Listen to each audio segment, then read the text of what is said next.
a very, very small idea that can unlock billions of big ideas that are at the moment dormant inside us.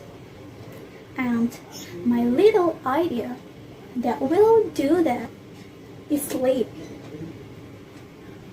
This is a room of type A woman. This is a room of sleep-deprived woman.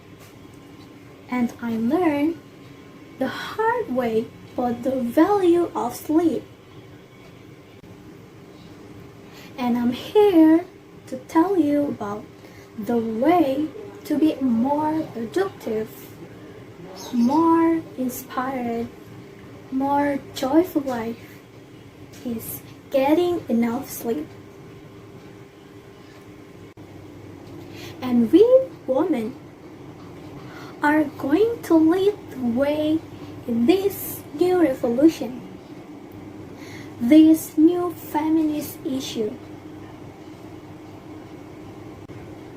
We are literally going to sleep our way to the top, literally. Because unfortunately, for men, sleep deprivation has become a fearless symbol.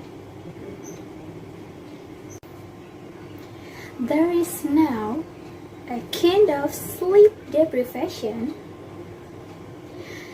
one upmanship. If you try to make a breakfast day and then you will say, how about 8 o'clock? And they are likely to tell you, 8 o'clock is too late for me. But that's okay. I can get a game of tennis in and do a few conference calls and then meet you at 8. And they think that means they are so incredibly busy and productive. But the truth is, they are not.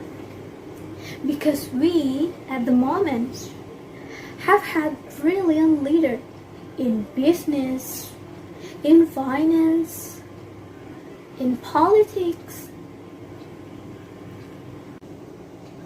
making terrible decisions.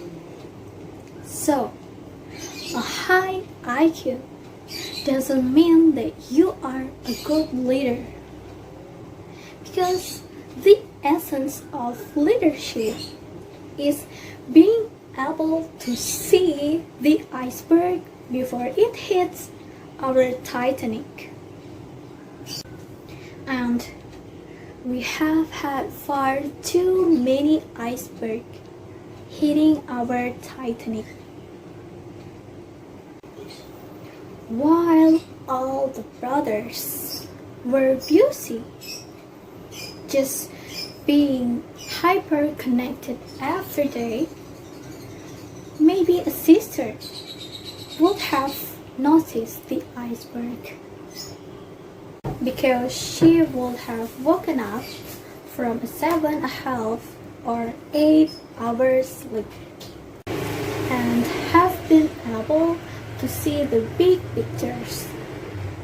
So, as we are facing all the multiple crises in our world at the moment, what is good for us in a personal level?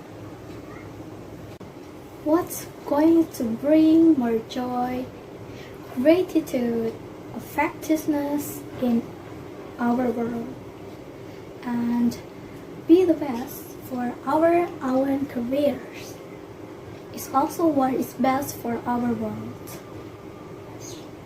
So I urge you to shut your eyes and discover the great ideas that lie inside us. To shut your engines and discover the power of sleep. Thank you.